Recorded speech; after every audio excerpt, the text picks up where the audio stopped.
E após 3 anos fora das eleições, opositores da ditadura de Nicolás Maduro venceram as eleições para governar 3 estados na Venezuela.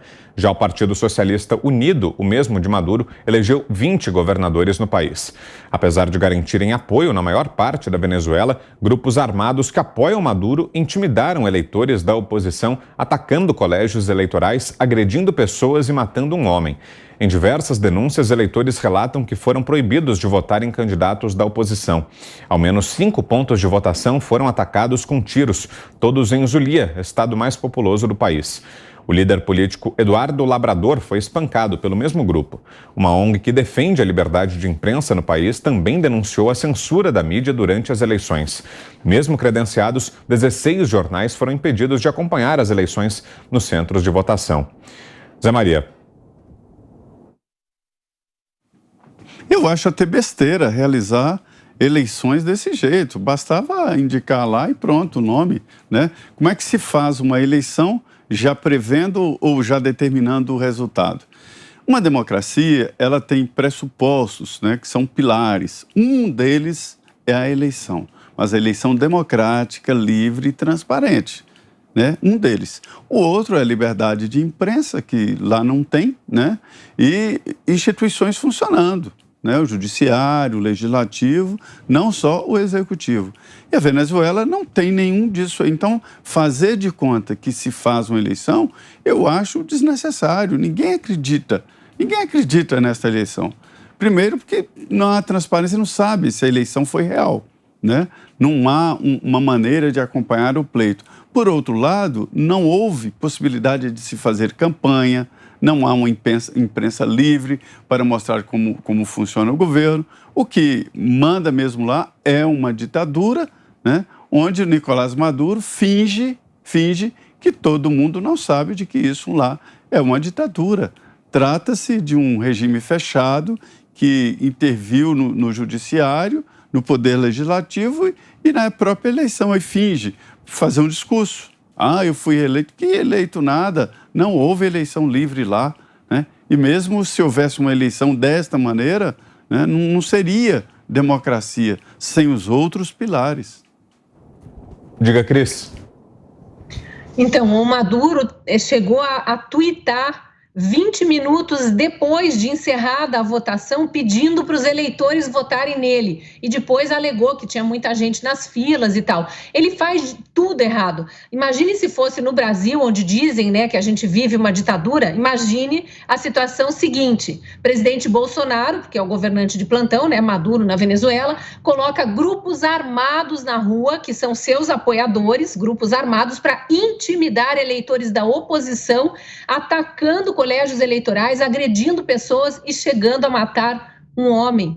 Imagine como estaria o Brasil hoje se ontem tivesse tido eleições com homens armados nas ruas, a mando do presidente Bolsonaro, matando eleitores porque eles iam votar na oposição, obrigando eleitores, intimidando, obrigando a votar no Maduro. E aí o Maduro sai comemorando que conseguiu eleger 20 governadores e com seus amiguinhos, né, da América do Sul dando apoio ali, dizendo que faz eleições, aquelas maravilhas que eles falam no dia seguinte das eleições, né, na Nicarágua, em Cuba, na Venezuela. É tudo lindo para o PT brasileiro, para o PSOL, sai apoiando como se fosse uma democracia plena.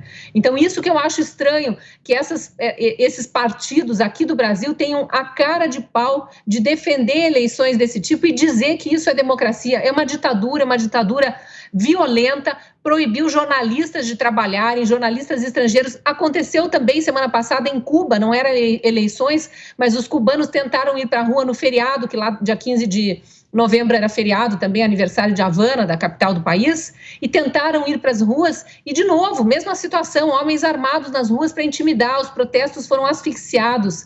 Quem tinha chamado as manifestações como se fosse o equivalente ao MBL, o Movimento nas Ruas brasileiro, os líderes desses movimentos tiveram a casa cercada por policiais e foram impedidos de sair de casa no dia dos protestos. Então, que democracias são essas? É bom a gente ver o que acontece aqui nos países vizinhos. A Argentina está caminhando muito rapidamente para isso também, para a gente ver o que querem fazer no Brasil, né? Tentaram, não conseguiram se perpetuar no poder, mas estão tentando voltar de novo. Diga, Augusto. Agora eu vou repetir uma informação, isso aqui. Até o Chávez, Hugo Chávez, assumiu o poder em 1999.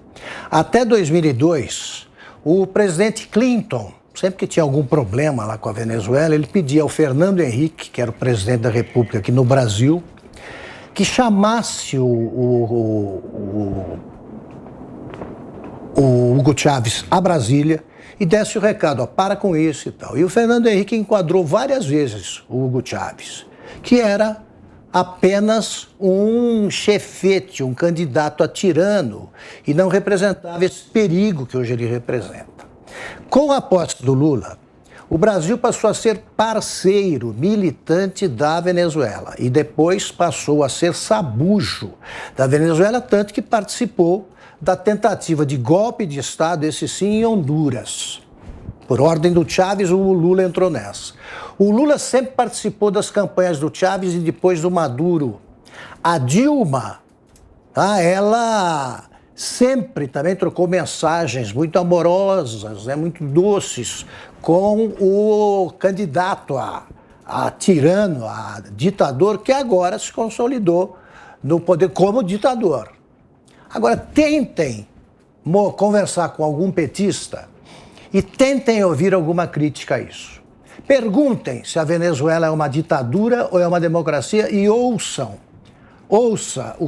a resposta. O PT, todos os militantes do PT, são incapazes de enxergar o óbvio. A Venezuela é uma ditadura e agora parecidíssima com Cuba.